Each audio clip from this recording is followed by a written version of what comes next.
Hello, everyone, and welcome to the first of our new Bulletin vlogs. I'm Helen McGrath, Head of Public Affairs, and I'm joined by Bulletin Editor Dennis Hall. Hi, everyone. So, new year and new offering. Not only have we refreshed our weekly member bulletin page, but we have also made changes to our member content to provide better and clearer accessibility.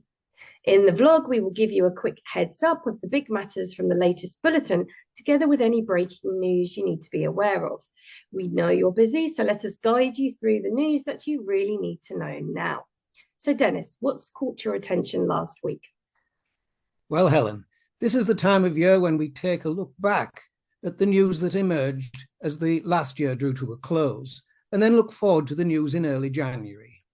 December saw a couple of items that caught my attention in particular. Those devolution deals were back in the headlines. New deals were announced for both Norfolk and Suffolk, and also a huge deal for the whole of the northeast of England. Now, let me say just a few things about that northeast devolution deal. This is on a massive regional scale, both in terms of the amounts of money involved and also the scope of the area, which will form the new mayoralty, which extends from Northumberland to Durham.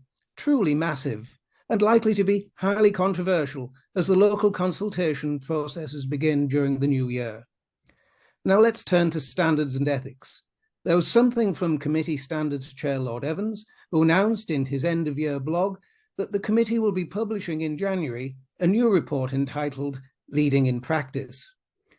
He also said that he would like government to look again at standards arrangements in local government and the recommendations that were previously made but rejected by the Boris Johnson government. Now, these items are all in Bulletin 1, published last Friday, and covered in more detail in our first Grapevine of the year. Helen, over to you. Thank you, Dennis. Well, members should be aware that the Department for Levelling and Housing Communities has launched a consultation which seeks views on the government's proposed approach to updating the National Planning Policy Framework. The consultation closes on the 2nd of March, and there are 58 questions to get through, so a lot of material to cover. And if you're interested in feeding into a response, please contact me directly. Now, if you, like me, are suffering that January feeling, why not join us for LLG's Wellbeing Week, happening from the 23rd of January? Each day will feature a webinar from increasing resilience to overcoming imposter syndrome, and how to positively think your way to being a better lawyer. All seminars are free to members and available via the events page of our website. And something that may well be occupying your thoughts at the moment is the May elections.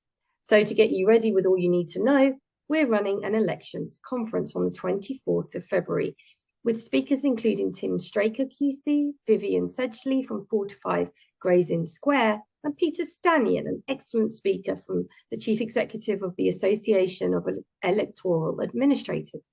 Details can be found via the training pages of our website. And finally, LLG elections are now open, and we are seeking a variety of positions, including Deputy Vice President, 6 new Regional Director positions, and a Junior National Lead for those under 5 years PQE. All the details can be found in the news section of our website, but this presents an excellent opportunity to gain valuable, extensive strategic experience and be at the heart of all that's going on in local government. If you'd like to discuss any of these positions confidentially, then do get in touch. And now for a sneaky peek at what's coming up in Bulletin number 2. Dennis. Well, there's commentary upon the new and highly controversial anti-strike legislation from Joshua Rosenberg, and something from Ed Hammond, a new piece on member induction.